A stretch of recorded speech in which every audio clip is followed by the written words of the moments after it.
Everyone, welcome to today's seminar.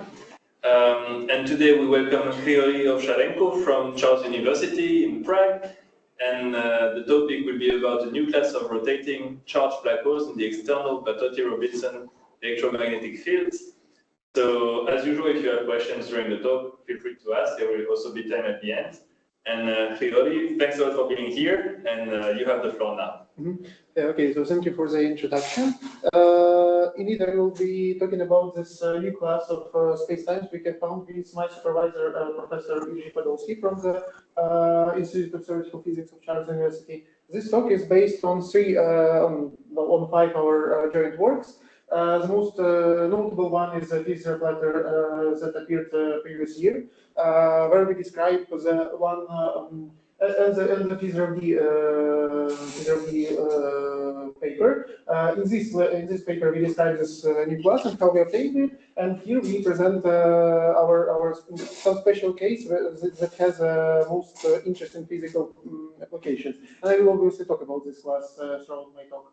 Then we also investigated the separability structures of the space-time, and also we investigated the uniqueness of it and the statics of case. I will also mention all these cases in my talk. So basically, my talk will be divided into such parts. First of all, I will give a brief introduction into the exact solutions of black holes, and I will also motivate our work, like why we started to think in this direction to try to find the solution within in this particular place, I would say. Then I will shortly describe how we solve the Einstein-Maxwell equation and show you the solution. Also, I will talk mostly briefly about the various metric forms and their applications. And then what will be even more interesting is discussion of the special cases. I will show that this class of spacetime has interesting limits, like the usual limits, like the Kerr-Newman-Taub spacetime, and also this special limit given the Kerr-Bertotti-Robinson black hole.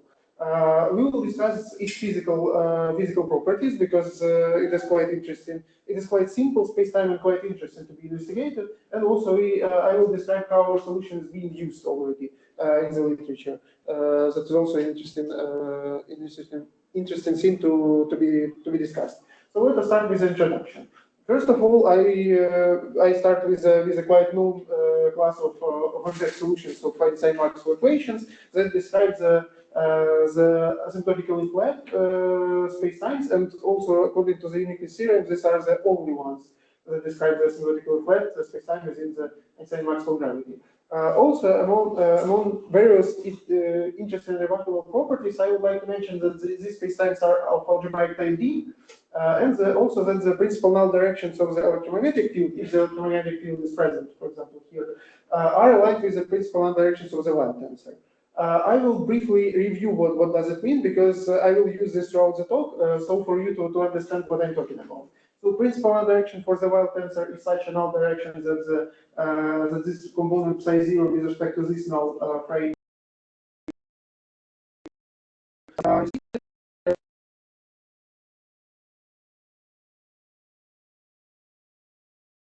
they come aligned like this. For the Faraday tensor, the principal null direction is such direction that phi 0 is 0. You see, also generally there are up to 2 such directions, but yeah, and here appears an interesting coupling between them. For example, because we can have the principal directions of the electromagnetic field and the gravitational field, I would say, if we cannot take this spacetime, and they can be either fully aligned like this, they can be partially aligned or fully non-aligned. And what is interesting is that for this class of the spacetime, we have only full alignment, you see, and this created, in some sense, this caused the question for us, like, what really causes this full alignment, you see, because the asymptotical flatness is quite an interesting property, and why does it give us full alignment, why we cannot observe any other type of interconnection between them. Also, I would like to briefly mention other direction of the extension of the solutions. When this whole class appeared, like when it was understood as the only spacetime of asymptotically flat type D black holes, it appears that there already existed some solutions that are also of algebraic type D with aligned electromagnetic field, the electromagnetic field is present. But they are not asymptotically flat. And there appeared a mathematical question up to which extent we can generalize this class when we do not assume the asymptotical flatness. Because, well, if you assume asymptotical flatness, you end up having only these solutions. So there is no interest in trying to extend in this direction. So the interest appears when you do not assume asymptotical flatness. And what can be obtained if we do not assume this assumption? It was shown this mathematical quest was solved, I would say, in the 70s and 80s, and it was shown that if you assume these conditions, so you can take this space-time, satisfy the same Maxwell equation, and you have the alignment of electromagnetic and wild tensor, then the most general solution was found by developer McLanagan. This is not quite known work, to be honest, but if you, in addition, assume that the expansion of the principal directions is non-zero, what means that you really have a black hole. You really have a horizon. You obtain the Pomansky-Demansky spacetime, which is quite known. I will briefly review its interpretation because there will be some analogies with this spacetime in our case. So this spacetime contains such a parameters as mass, the Kerr-like parameter representing the angular momentum, the acceleration parameter, namely this spacetime has a topological defects on the poles, either on the north or on the south poles. This depends on your choice of coordinates, and also this string that appears at some pole, it has also a tension. So if you calculate the energy momentum tensor, you will notice that it has a tension, and it causes like interpretation of this class is that this tension causes the acceleration of the black hole. So it will accelerate under the direction of the, in some sense, external force. Also, this string can have a twist, you see, and also you can add the electric and magnetic charges. The cosmological constant can be added, but this is not the case I wish to discuss here. But what is interesting, like at the end, you see that when you try to extend this class without assuming the asymptotical flatness, you end up having this string. So you end up having some topological defects, and it is not so interesting not so applicable for the realistic spacetime. You see, because we usually do not see some topological defects. So our motivation was to try to overcome this issue in trying to look what happens when we do not have this alignment. So, for example, we do not assume this condition. In fact, as I already mentioned, there are two ways of having the non-aligned electromagnetic field, either this picture or that picture. But this picture is not so interesting as it appeared, because like these solutions are known, they were found in the 70s, but they do not have Kerr space-time within this solution. So you do not end up having some black hole with non-aligned electromagnetic field within this class. But the interesting direction of investigation is having a fully non-aligned spacetime. So having a picture like this. And in fact, up to our work, there was only one work in this direction. This is a solution by Vandenberg and Carminati, where they investigated only static case. So they took the static spacetime, they found the solution, but they did not give any physical interpretation to it. And our task was to, in some sense, continue investigation in this direction, to generalize this class to add a twist and give it a physical interpretation. So yeah, this is the motivation for our work, and also I would like to mention the Melvin-based spacetimes, because there will be some analogies throughout the talk with this spacetime. This is quite known class of spacetime that are not of algebraic type B, they are algebraic type 1, that describe a black hole in the external magnetic field. But the magnetic field is of the Melvin type, and it is quite strange in some sense. It is not uniform. It is in some sense concentrated near some cylinder.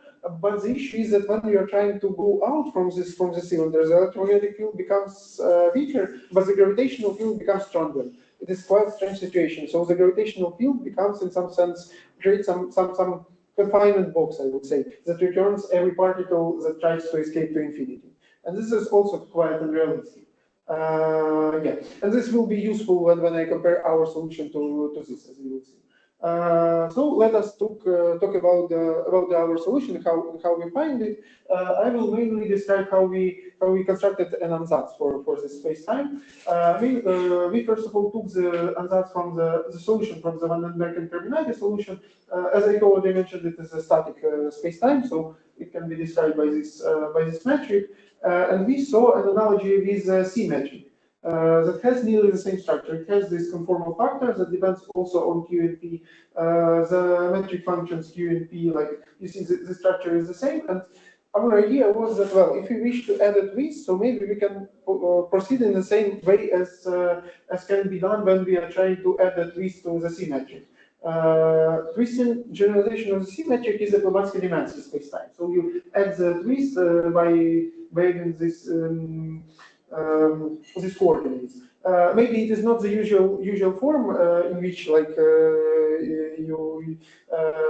you have seen the Blavatsky spacetime, but in these coordinates it is easier to solve the field equation because it does not have any Kerr parameter here. You in some sense rescale the coordinates in such a way that you do not have the Kerr parameters, the Taub-Nut parameter, and so on. For the Blavatsky spacetime, the conformal factor is still given by this expression.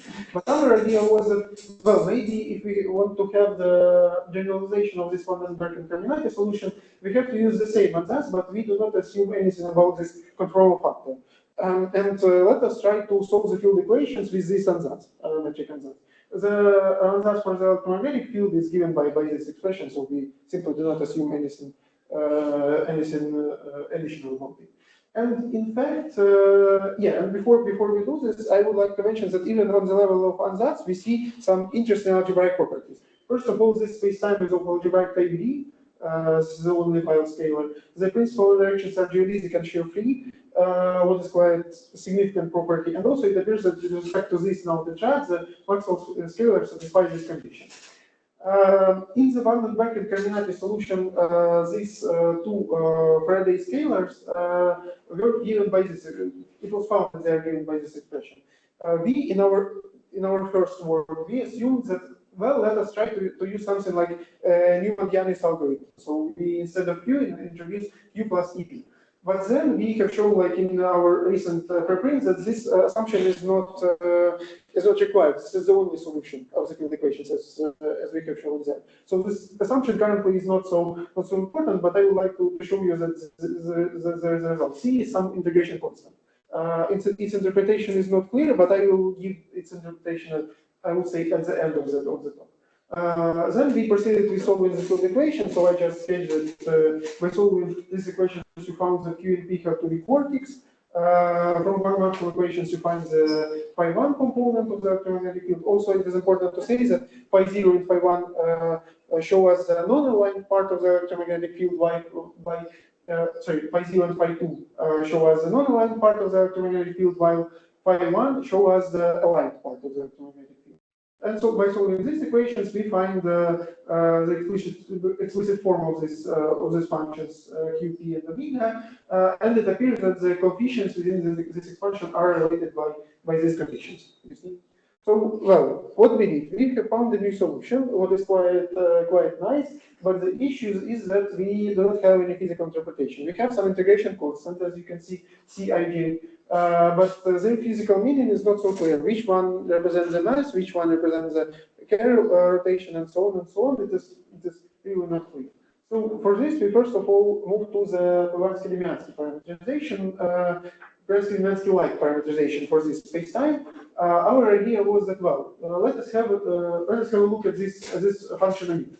Let us try to introduce some shift of this coordinates Q and P. It can be done, obviously, unless we did not restrict currently any topology. We can do this shift. And if we perform a shift, there is a possibility to choose these shifts in such a way that these coefficients are zero. And this is useful constraint because it allows us to introduce these new parameters instead of C02 or other coefficients. And the magic functions take this form. You see, this magic form is still quite complicated, but it is more or less simplified. So currently it contains only these four parameters, these two shifts, and the complex parameter C. But there is also an interesting point that it appears that these shifts Q and P, they are not independent. They have to be constrained by this relation. And let us have a look at this relation more closely because it will be important further on. It represents some circle of radius r prime, you see, and in this plane of r0 and p0. And what is also noticeable is that this parameter beta can be chosen in such a way that both of them can be equal to 0. What is interesting, if you take this choice of beta, it really appears that p0 and q0 are 0. And this will be important because further on we will give some interpretation to these parameters, and this interpretation is not so trivial. Well, let us also have a look at the limit when this non-aligned part of the electromagnetic field vanishes, so when the coefficient C0 goes to 0, and in this limit we obtain the usual Polanski-Dimansky space-time, as you can see here. So indeed we have some well-defined limits, but still there are some issues. For example, we cannot obtain static limit, and we can currently the topology of the horizon is not restricted to be spherical. You see, and for this we also perform other parameterization. I will not dig into details. So by performing this parameterization, introducing these coordinates, we introduce additional parameters such as care parameters, the nut parameter, and also an additional parameter omega. Its meaning is simply it's a gauge choice, so you can choose omega to be any value. But this allows us to choose to give additional constraints on the parameters k and epsilon to restrict the topology to be spherical, and then the metric takes this form. So let's have a look at this. I will show the whole metric and then this because it will take some time to describe it. So you see the metric takes this form where we can currently clearly see for example, the care parameter, the nut parameter, these two additional shifts x0 and also r0, for example, they are here. You see they appear in the metric. Also, we have the acceleration parameter here. We have the parameter complex parameter c. We have also the parameters k, epsilon, and m, but they are not independent here. They are functions of this set of parameters. Also, the expansion of the function q also is a function of one of these parameters, and so on and so on. So we have found in some sense a better parameterization. So currently, this class depends only on these parameters. M mass care parameter to nut parameter alpha. Its meaning is in some sense an acceleration because when c is 0, you see this part completely vanishes, and we are left only with this component factor, which is the same as for the symmetric. For example, care symmetric, accelerated care space-time. You see, let us also discuss these parameters R0 and X0. They are related by this relation after this parameterization, where A and B are also functions of these parameters. But what is interesting is their meaning. And to understand their meaning, you have to investigate the electromagnetic field. The corresponding form potential is given by this expression. Generally, it is non-aligned because the phi 0 and phi 2 components are non-zero, as you can see here, while phi 1 is given by this expression. As I said, it is not aligned, but what happens, what is the meaning of these two additional parameters, R0 and X0? It appears that if you accurately take the limit of alpha going to 0 while keeping this parameter C being constant, you will see that at the end you will end up having a Kerr-Newman knot spacetime. And the charges R0 and X0, they represent the charges of a black hole. What is quite strange in some sense. I will talk about this in the moment. So it may seem really strange that the charges appeared in the shift of the radial coordinates, but I can say some analogy. For example, for the case of supergravities. For example, I know that there also may exist some solutions where the charges appear also in this function rho. For example, here we have Q divided by rho, and there also appears the charges of the additional fields. You see that is paraded in the supergravity. So it is not so strange in some sense that the charge appears directly in the function rho. You see, and also in this one form square. But let us also discuss other parameters. For example, this parameter beta. What is its meaning? Its meaning is in some sense, it is a duality parameter between the electric and magnetic charges of a black hole. Because you see, by changing the beta, we in some sense rotate around this circle, and it really represents this kind of rotation between them. But also we are left with this constant c, and its interpretation is not so clear, I would say, from this limit. It represents both the strength of the electric and magnetic charges, but also it represents the strength of the non-aligned part of the electromagnetic field. And at the end of the talk, I will give some interpretation to this parameter, some better interpretation. We will talk about it in a second. So yeah, this solution, you see that this form is really a simplification because it allows us to have a controlled set of parameters with more or less understandable meaning. But the issue is that still it is quite complicated for the analysis. And to be able to interpret the space-time, let us consider some of its special cases. The first case I would like to mention is the case without any acceleration, where we will get the Newman tone space-time.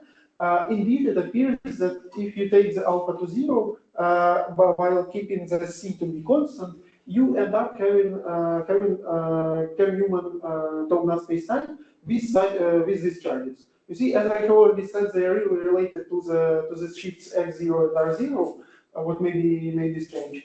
And also, as you can see, if you substitute the expressions for x0 and r0, the strength of the electric and magnetic charges is related to the parameter c, you see, but the beta represents some kind of duality rotation between them. Also, what I wish to mention here, yeah, this is what I already said. But yeah, be also careful that even though in this special case, the shifts really have an interpretation of charges, still in the general case, when the alpha is non-zero, it is not the case. I will tell about this to you in a second, because there exists an issue of interpreting this as a real charge. There is also a second special case when we do not have a twist. In this case, this relation between the parameters x0 and r0 becomes degenerate in some sense, you see? So, for example, this term completely vanishes. And we have only the r0 parameter. This is quite interesting because in this case, we do not have electric charge, I would say. Because if you had a look at this case, yeah, for example, E was related to the x0, what is related to the electric charge in some sense. While in the static case, we see that this parameter related to the electric charge is 0. Well, it has to be 0, yeah. So we do not obtain any, we obtain only the magnetic charge in some sense.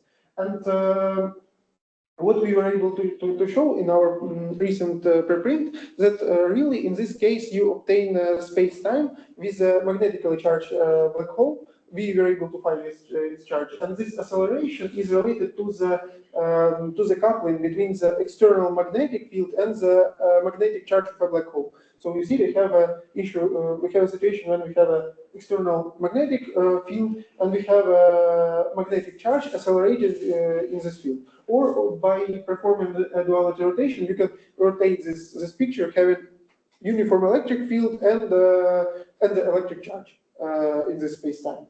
And this is quite interesting that it really does not contain the more realistic, I would say, situation where we have a magnetic field and the electric charge. But I will talk about this at the end of my talk in more detail. Yeah, and also you are able to show that these two cases, when R0 is 0 and non-zero, so when we have a magnetic charge and we do not have, they give one the Berkeley-Carminati solution. Like these two cases, they have found in their work. And it is interesting that we fully cover this static subcase, like our static subcase fully covers this work by Berkeley-Carminati. So now let us come to the most interesting, I would say, special case. This is a Kerr black hole in a uniform Bernoulli-Robinson magnetic field. This is a special limit from this general class that has been published in Physical Letters, and it has a interesting physical interpretation, I would say. How this limit can be obtained? It can be obtained if we take the tau parameter to zero, these two parameters to zero. That can be done for the specific choice of the parameter beta. As you remember, I already told you that you can choose the parameter beta in such a way that both two parameters are zero. And also when you take the acceleration to zero, but such that this combination is not zero, it goes to some constant b. The reason why there is a factor 2 will be clear in a second. At the end, you obtain such a simple metric with simple metric functions, you see? So, for example, the function rho is the same as for the care. The function b is more complicated. It contains this additional term. The function q is factorized, what is also interesting, and it is represented by this factor times delta, which is simply quadratic in R. And the conformal factor is given by this expression. You see? Let us discuss here also this solution. The electromagnetic field one form is given by this expression, and this spacetime is also algebraic type D, and it is given by the corresponding while psi2 component of the Weyl tensor is given by this expression. Yeah, let us discuss the subcases of this solution. In the case when b goes to zero, you can directly see that we obtain the Kerr spacetime. Why? Because this term vanishes, this factor becomes 1, in the omega it becomes 1, you see 1 plus some terms that become 1. In this delta we have only 1 minus 2m, these two constants become 1, so we have r squared minus 2mr plus a squared. So we will obtain the Kerr spacetime. This can be seen directly. But what is interesting is the case when we do not have a mass. It is quite strange because we obviously do not have a asymptotical flat background. We have some non-trivial electromagnetic field here, and there appears a question of what spacetime we obtain if you take the parameter m to 0. And by taking this limit and performing this transformation of the coordinates, we have found that we obtain the Bertotti-Robinson spacetime. Let us discuss the meaning of this Bertotti-Robinson spacetime. What is what does it describe? It describes the background of the uniform electromagnetic field. What do I mean by the uniform electromagnetic field? If you calculate the corresponding invariant of the electromagnetic field, it appears that this invariant is constant. It does not depend on the coordinate. So in some sense, it can be interpreted as some big capacitor that creates its own gravitational field. Like there is an electromagnetic field that also back reacts on the gravity, and in some sense leads to the change of the geometry. And also there appears an additional parameter, the duality rotation parameter gamma, that allows us to duality rotate between the external magnetic and electric fields. So we can describe all the situations simultaneously. So our new solution has, as one of the special subcases, the Bertotti-Robinson spacetime, giving us the uniform magnetic field, the Kerr spacetime in this limit, and also in this case it gives the Vandenberg-Terminati solution. And this allows us to interpret this our new class as a Kerr black hole immersed into a uniform electromagnetic field. You see, and there appears a difference between the Ernst solutions I've already shown you, because like these solutions also describe some black hole in the magnetic field, but the issue is that the background magnetic field is different. In our class, the magnetic field is uniform, while in this class, the background is a Melvin universe that has this issue of increasing gravitational field as we go to the infinity. Yeah, these spacetimes, as we already discussed, they present the non-uniform electromagnetic field. The geodesics cannot escape to infinity, and also they have such an interesting property that, for example, the ergospheres can extend to infinity for some reason. And we ask a question like, does our solution possess more realistic properties to be used for description of some processes or not? And here we come to this I would say to this part where we investigate the physical properties of this space-time that can be done easily because the metric is quite simple. First of all, we investigate the curvature singularities of this space-time. They are placed at when the psi2 goes to infinity, and they really are such point when this denominator is 0. And this happens only when r is 0 and theta is equal to pi over 2. So we have the same singularities as in the case of the Kerr space-time. About the conical singularities, as I have already said, for example, for the Klebansky-Leviansky spacetime, we have this conical singularities at one of the poles. You see, when the singularities appear, they appear when you try to have a circle around the pole, and you measure the ratio of the circumference of the circle and its radius, and when it's not 2 pi, then you have some conical singularity. For the usual space, obviously I can like introduce some strange coordinates, like for example for the angular coordinates, I can introduce some limited range of this coordinates such that this ratio is not 1. But the issue is that, for example, this can be cured by the reintroduction of the angular coordinate. For the Klebansky-Leviansky space-time, this cannot be cured at one of the poles. Like at one of the poles, you can reintroduce, for example, the coordinate pi in such a way that that this pole is regular. However, the other pole would not be regular. This issue cannot be cured for the Klebansky-Leviansky space-time. But we ask the question whether this can be done in our case. In our case, indeed, the ratio of the circumference and radius at north and the south pole are different. However, if we change, for a non-zero magnetic field. However, if we change the range of the coordinate phi in such a way, so it is not simply from 0 to 2 pi, but 2 pi times some constant c. And if we choose this constant c to be given by this expression, this can be cured. Really, we do not have any conical singularities for this choice of the conicity parameter. So really, we do not have any conical singularities, in fact, you see. And it is also a great advantage of our solution that, unlike the Klebansky-Leviansky spacetime, it adds an external electromagnetic field, you see, but it does not create any singularities. Obviously, we do not have asymptotical flat spacetime because we have the Bertotti-Robinson background, but it is not related to the appearance of any singularities, you see, of any topological defects. Let us also describe the structure of the horizons for this spacetime. Knowing this function delta, they can be easily found. They are given by this expressions, you see. They seem to be quite complicated, but for example, in the limits when b is 0, we obtain usual expressions for the positions of the horizon for the Kerr spacetime. In the case without the rotation, we obtain such a simple expression, and as you can see, the position of the horizon is greater than the position of the horizon for the Schwarzschild spacetime, when it is simply 2 pi, 2 m. Horizons become extreme but when these two limits are equal, and this can be done by solving the equation that this expression is 0, and by solving it, we find that it can be obtained for this value of the magnetic field. And the horizon is placed at this value of radius. I also thought that the dependence of the inner and outer horizon on the Kerr parameter for various magnetic fields.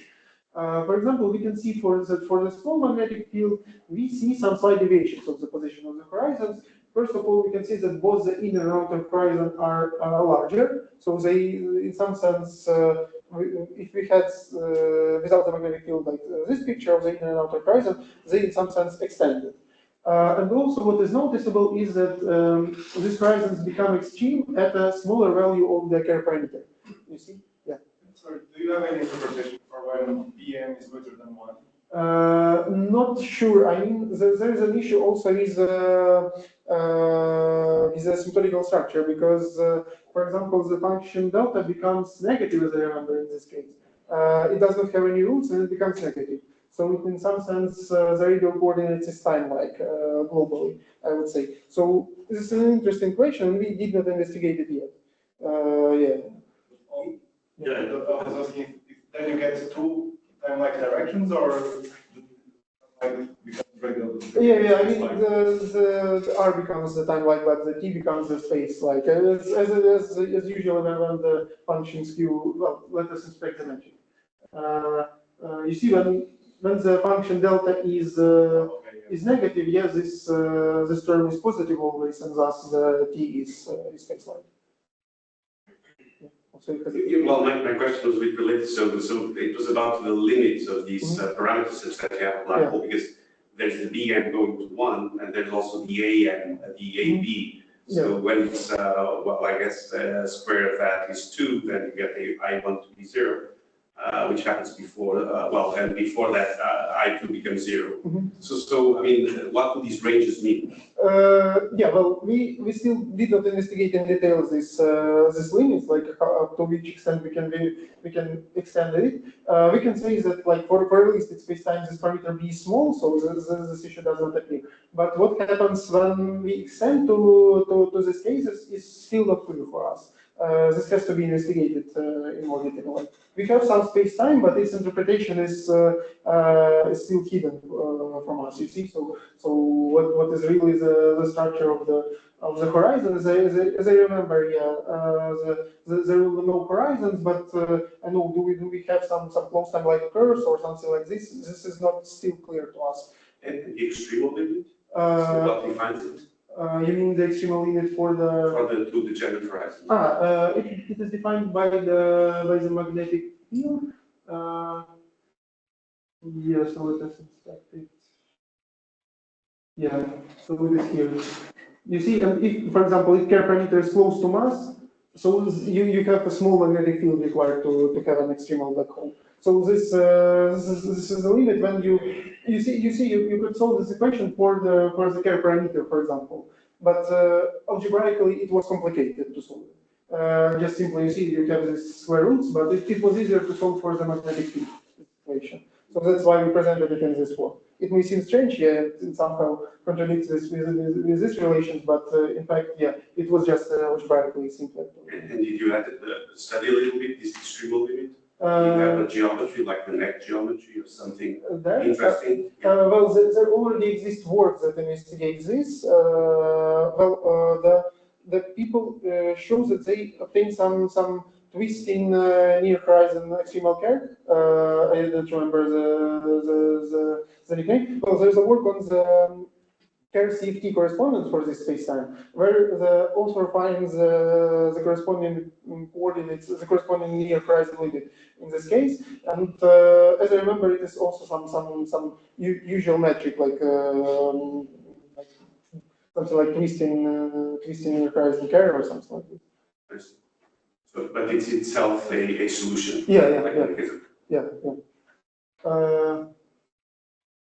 Yeah. So about the horizons, we already discussed this. Yes, this is the structure of the horizons. Let us also talk about the structure of the electromagnetic field. Still, you see, the issue is that from these expressions, it is not clear how the electromagnetic field behaves near the horizon. You see, but and we decided to visualize it in some sense. The easiest way was to find the electromagnetic field measured by the Zama observer. You see, so we constructed the Zama frame and we defined the three-dimensional electromagnetic field with respect to the Zama frame. Yeah, and we first of all we notice that from the axial symmetry, this azimuthal components of the electromagnetic field are zero. You see, so we do not have jets, for example. As I remember, for a jet, you need to have this azimuthal component of the magnetic field. You see, to easily inform it. But here we are limited because we do not have this component. So only with the presence of matter it appears. Yeah, but this is not the main point. Like the main point is the visualization of the magnetic field. First of all, we started with the case when there is no mass. You see, in this case, we will obtain the uniform electromagnetic field, and also you can notice that these streamlines they're a little bit curved. You see, the issue of this is that in fact the space-time itself is curved. In fact, we do not have the electromagnetic field in a flat background. We have an electromagnetic field in the Bertotti-Robinson background. So background is curved, but still the electromagnetic field is uniform. You see, the magnitude of the electromagnetic field is constant. This is quite interesting property of the Bertotti-Robinson spacetime, that you really have a curved spacetime, but the strength of the electromagnetic field is constant.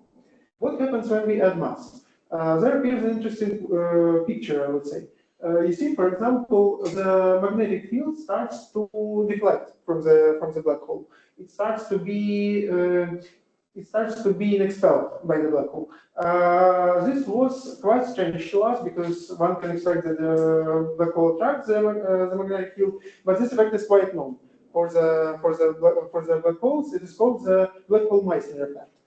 In this case, we do not have a full expulsion of the magnetic field. As you can see, some magnetic field enters the horizon. You see, and it becomes weaker here, and it has interesting properties. Like this property was found for the Kerr-Melvin space-time, for example. I know that there are exact calculations of the flux using these. There also were calculations using the test electromagnetic field that also proves this expulsion of the magnetic field using the whole solution and so on. And our solution also proves this result. We really observe this expulsion of the magnetic field. When we increase the mass, this effect becomes more pronounced, I would say.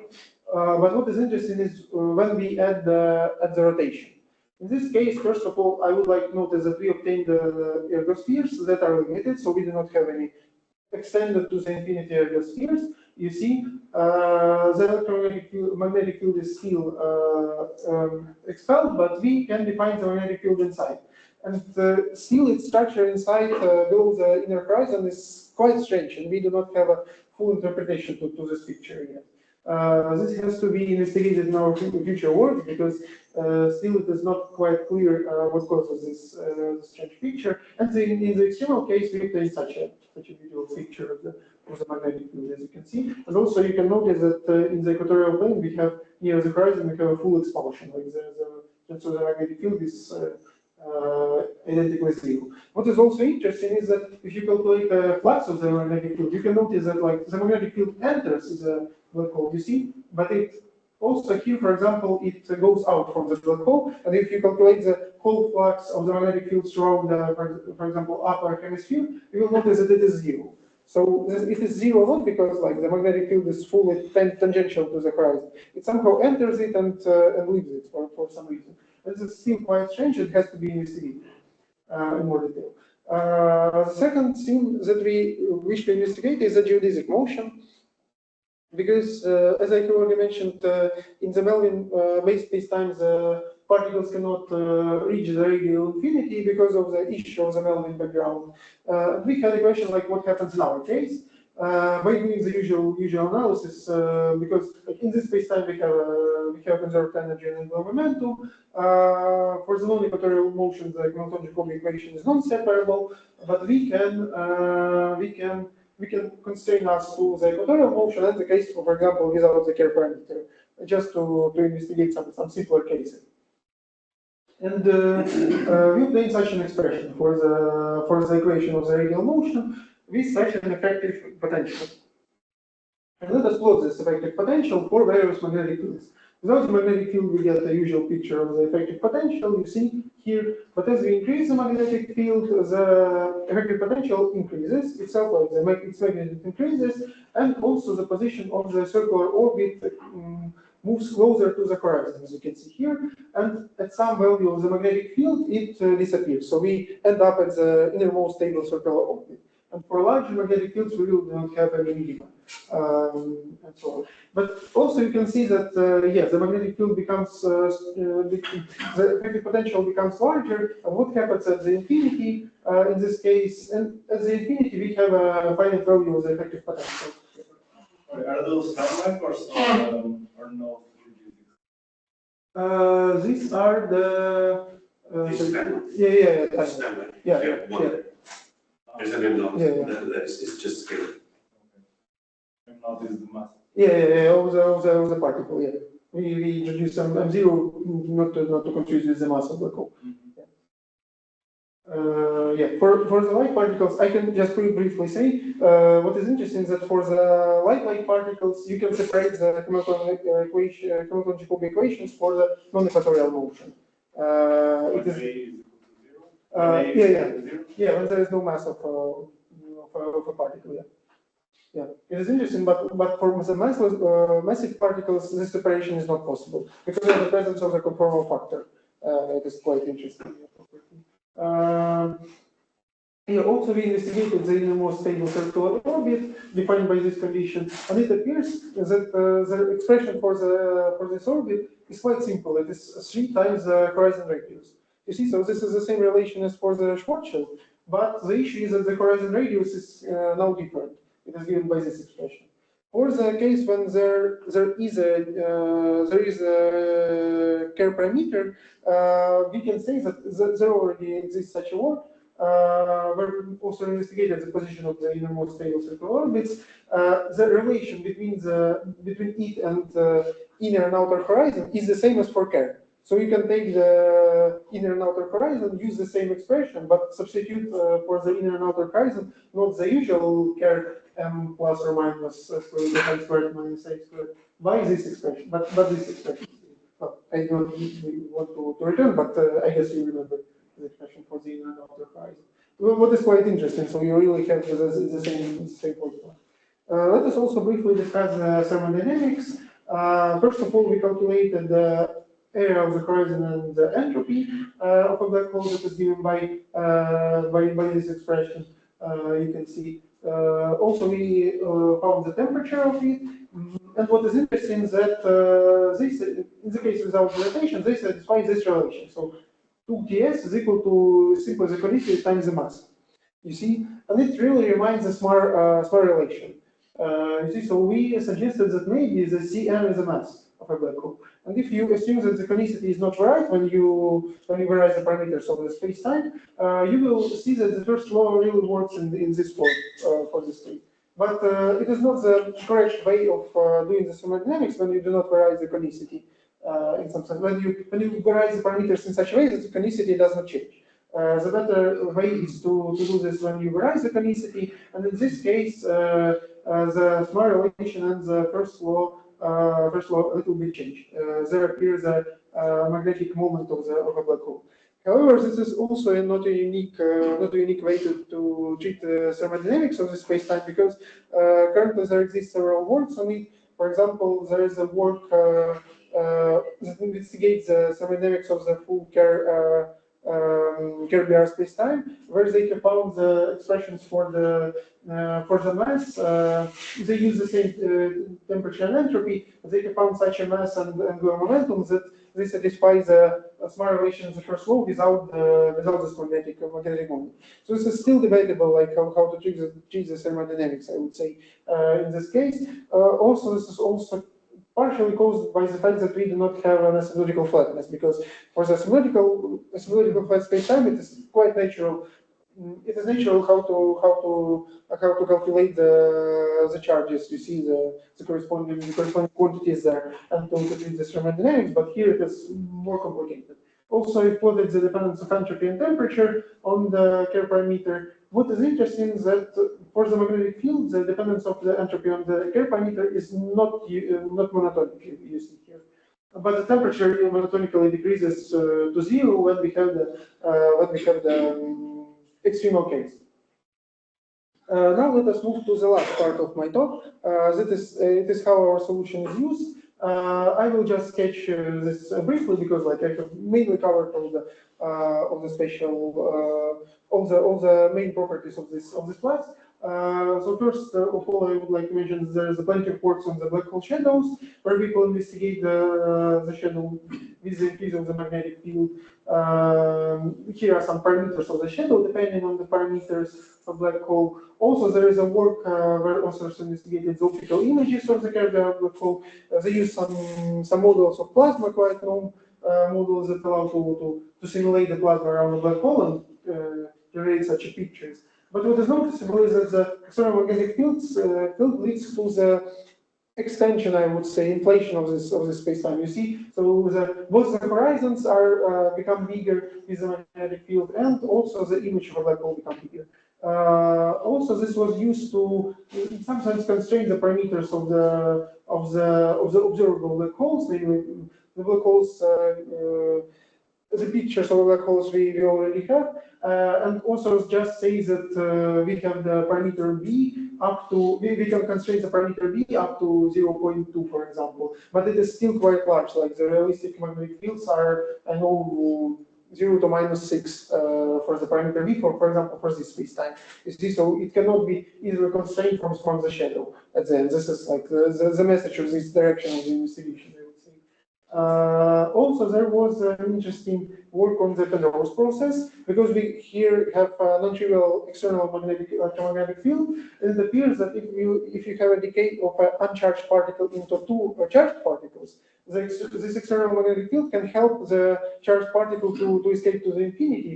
And for example, you can have the Penrose process in a bigger range, in a larger range of the space-time.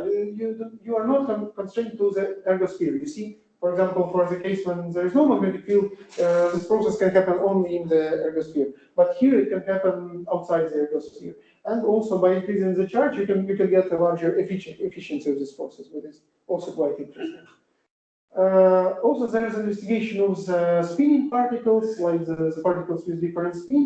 And in this work, I just show the effective potential is quite different for different spinning particles. You see, and this can be used also, as I understand, also shows that even though the radius of the innermost stable circular orbits for them does not change much with the magnetic field. As you can see, for example, here in this picture, you see, but the angular momentum and the energy may change significantly, such that you can observe these changes in the experiment to be able to constrain the magnetic field. So at the end, what I wish to say is that we really constructed a new class of type D space-time with non-aligned electromagnetic field. That is described by this parameter: the mass, the gap with the acceleration told up with M. Also, it has some charges of a black hole, and also it has an additional parameter C of the external magnetic field. However, this initial parameterization, as currently seems to us, is not the best one, I would say. It is better to introduce the strength of the external magnetic field and the charge of a black hole by combining the alpha and C. You see, so by reintroducing the parameters, it can be shown that instead of this parameter alpha and C, we can introduce the external magnetic field V and the charge of a black hole C, Q, for example. And in these parameters, it is easier to describe this space-time. Also, we have shown that the geodesics in this class may escape to radial infinity. It doesn't have an issue that it creates any confinement box, I would say. Curvature singularities in this case are ring-like as for the Kerr space-time. This non-aligned part of the magnetic field comes from the external uniform magnetic field, and we also observe the Meissner effect. So, thank you for your attention.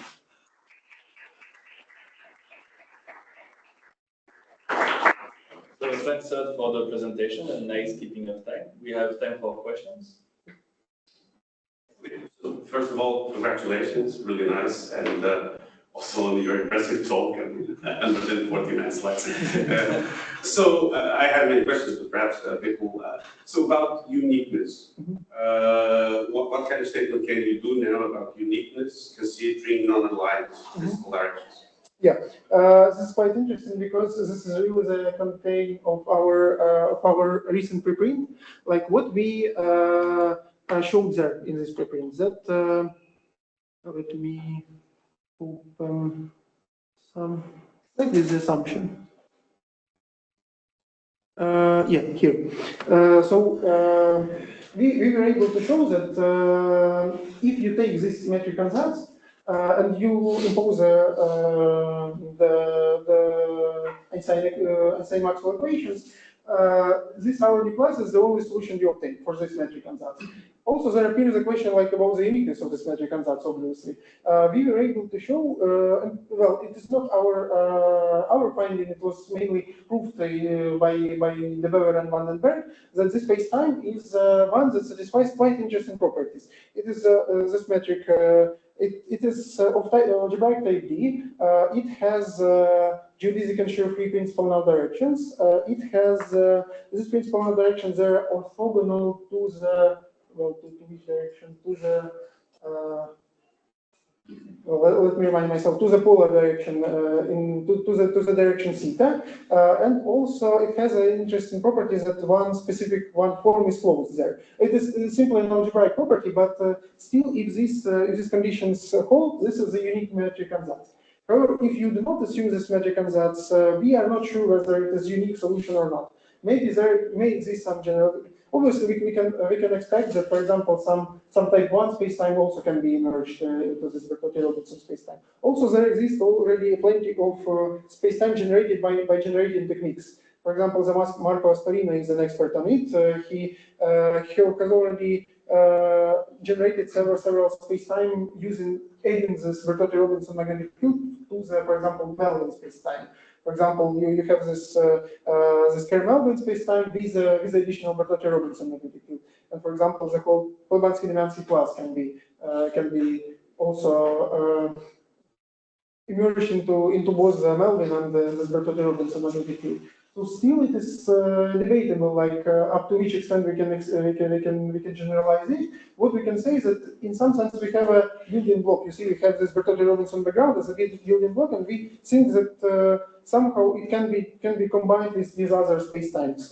But still, the final. We cannot say where it ends. Like maybe there exists some space-time to which we cannot combine it. Thank you. Let me just ask another question. I was wondering, so you have, of course, the short shield Bernoulli Robinson. If you apply Newmanians to that, you get this curve. In some sense, you see, there is an issue because you cannot like simply apply the Newman-Yanis algorithm. In a spirit of Newman-Yanis algorithm, we assume that instead of Q, we have Q plus IP. You see that this has to be solution for the phi zero, but we were able to show that it is a unique choice. So there is no additional assumption, I would say, currently here. So it is really a unique choice. So for this ansatz, this is the only solution. Yeah. Not sure. Well, congratulations for your very good talk. I was wondering in this Kerr-Bernoulli Robinson, if when you take R to infinity, the surfaces of constant R retain the S2 topology. Yeah. Do they? Yeah. Okay. No, that was my question, because I was wondering what would happen when you take BM to 1 and R goes to infinity, if that surface would also be a sphere, a topological sphere. Yeah, I see. We are still not sure, I would say. We did not investigate this much, but I can say maybe a little bit about the structure, because it is an interesting question, and there is a related question about the asymptotical structure of the spacetime. Because, for example, if you take R going to 0 in this expression, the psi2 would not vanish. It would go to some constant. You see. There is an issue because you do not have any, for asymptotical flat spacetime, you would get 0. And still, there is a question of what is the asymptotical structure of the spacetime. Yeah, because if you take R to infinity, I think that GRR goes to 0, right? Because rho square goes like R squared, but the denominator goes to R to the fourth. Yeah, but still there is an omega that also is proportional to R squared. Yeah, so it will go to 0 even faster. Right? No. Well, there's an R squared here, and there's a R in VR. So the GRR. Yeah. But you can rescale instead of R, introduce something like 1 over y or some other coordinate. All these terms remain, as I remember, regular on the for large R. But this term can be cubed by the introduction of the regular coordinate. Yes. What would be the determinant of the metric? I'm not sure. Yeah, probably. Maybe.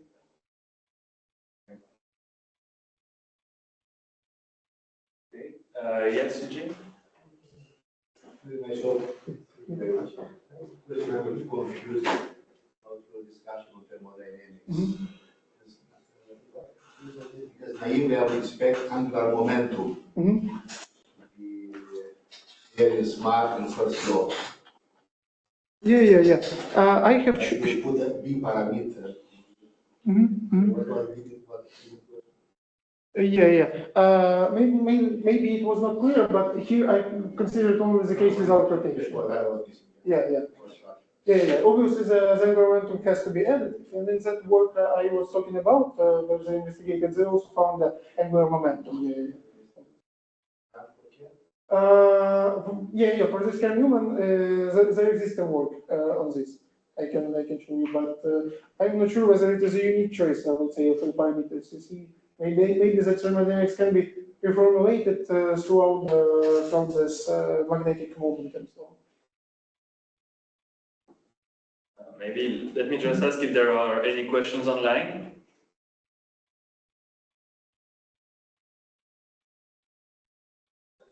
Let's say no, so. About the charge generalization, so you said that you also can introduce the charge for a black hole. Yeah. If I understood Yeah, correctly. yeah. You retain a magnetic field. Yeah. Okay, and then you can apply electromagnetic duality, and you can have both magnetic and electric charges for the black hole, and an external electric and magnetic field. Yes. Right. So I was wondering if there was the possibility of getting an extremal limit there in terms of the charge of the black hole. So let me explain why. Because this Berthotti-Robinson solution is, as you know, also a very particular vacuum of Einstein-Maxwell, particularly supersymmetric. And so it is extremal horizon non-true. And there are uniqueness theorems for supersymmetric solutions, but only asymptotically flat. So I was wondering if there could be a new class of supersymmetric solutions of n equals 2 square gravity. I see. Well, first of all, about this extremal, maybe about this generalization. First of all, what I can say in the static case, we can only add.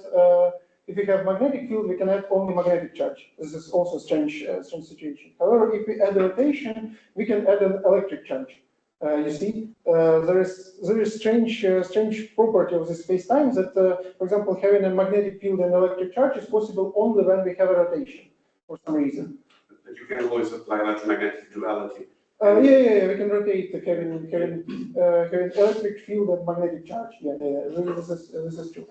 Concerning the near horizon limit, what I can say is that indeed the Berthotti-Robinson can be obtained as a near horizon limit of the Einstein-Nordstrom solution. And we also had a discussion with Roberto M. Paran, who wrote us about the same issue that he had found when we published our preprint on the static subcase. He said that, well, I have found the coordinates in which this reduces to Manjundar-Pava-Petri solution. So in some sense, in the extremal case, he says that, well, this Berthotti-Robinson may be interpreted as a field created by another black hole, you see. So this was his interpretation. And maybe also in some coordinates, and maybe in some, when we better understand the theoretical structure, we can say that, indeed, there is some second black hole that creates this magnetic field, external magnetic field, like large black hole, such that you do not see the curving of the change of the external field, you see, but the black hole we are investigating, it is non-extremal black hole placed in the field of the extremal bigger one. In some sense, it can be interpreted like this. Does it answer your questions? Not completely. Well, I mean, that interpretation goes in the direction of saying that the Robinson-Berthotti is already a manifestation of an extremal, second B, extremal black hole. And of course, Manjundar-Pava-Petri is supersymmetric. So, to have in this form, an explicitly supersymmetric solution that looks asymptotically flat, I would say it would be novel, even if it can be faced as a limit of the Manjundar-Pava-Petri solution, which we know is supersymmetric. But there's clear relation and perhaps a kind of suggestion that indeed it is true that there will be some supersymmetric limit. All right. Any last question? Okay. So let's thank Hryhorii again. And continue discussion and questions during lunch. Well, congratulations.